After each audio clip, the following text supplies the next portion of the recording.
निर्भीड निष्पक्ष वृत्तांकनाचा बुलंद आवाज राजसत्ता न्यूज। संगमनेर शहरातील कत्तलखाने लवकरच बंद करणार आमदार अमोल खताळ यांची ग्वाही। कत्तलखाना चालकांना माजी आमदार बाळासाहेब थोरात यांचं अभय असल्याचं थोरात यांचं नाव न घेता अमोल खताळ यांनी टीका केली। संगमनेर तालुक्यात कुठलाही कत्तलखाना चालू देणार नाही।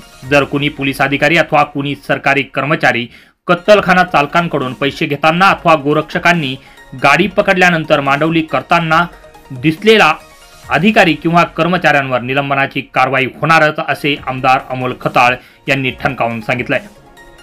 संगमनेर तालुक्यातील आश्वी बुद्रुक मांचीहिल येथील उज्ज्वल गोरक्षण केंद्रामध्ये गोमाताचे पूजन प्रसंगी आमदार अमोल खताळ बोलत होते।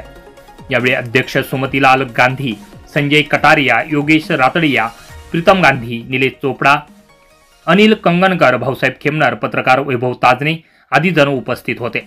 यावेळी आमदार अमोल खताळ यांनी बाळासाहेब थोरात यांचे नाव न घेता जोरदार टीकास्त्र सोडले।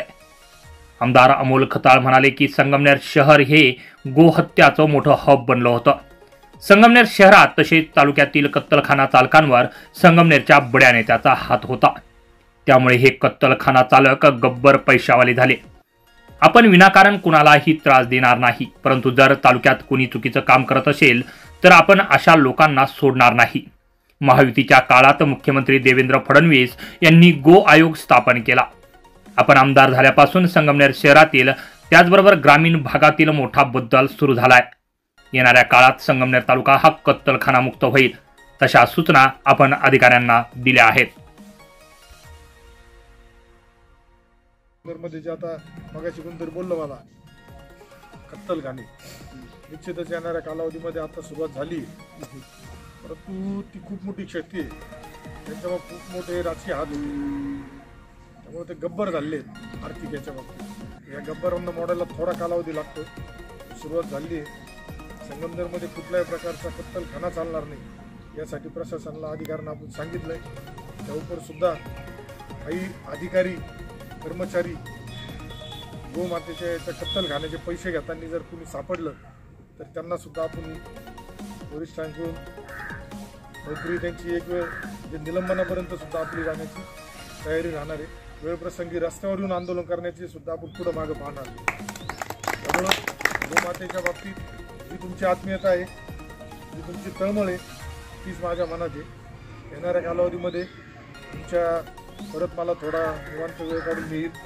वातावरण अतिशय प्रसन्न येतं। आल्यानंतर खरंच असं वाटतं माणसाने थांबलं पाहिजे। आता 5 मिनिटात बोललो होतो, परंतु बघा बोलता बोलता अर्धा तास झाला आहे। एक वातावरण तुम्ही लोकांनी ज्या पद्धतीने बनवलंय, निश्चित येणाऱ्याला कुठेतरी असतो जनावरांना सुद्धा एक समाधान आहे का कुणीतरी।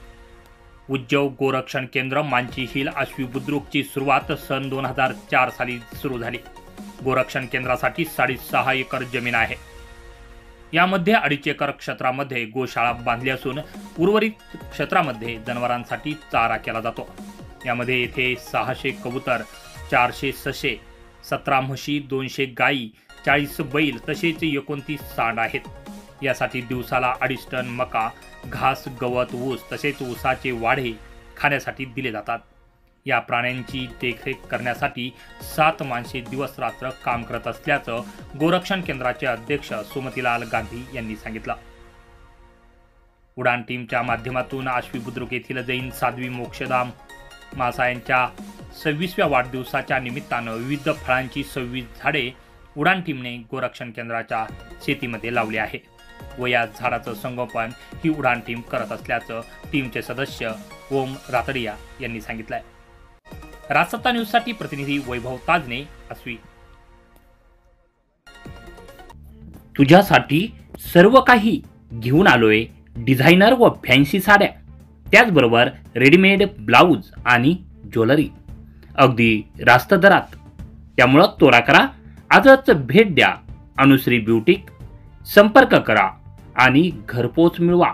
संपर्क 99 21 12 92 51। तर त्वरा करा।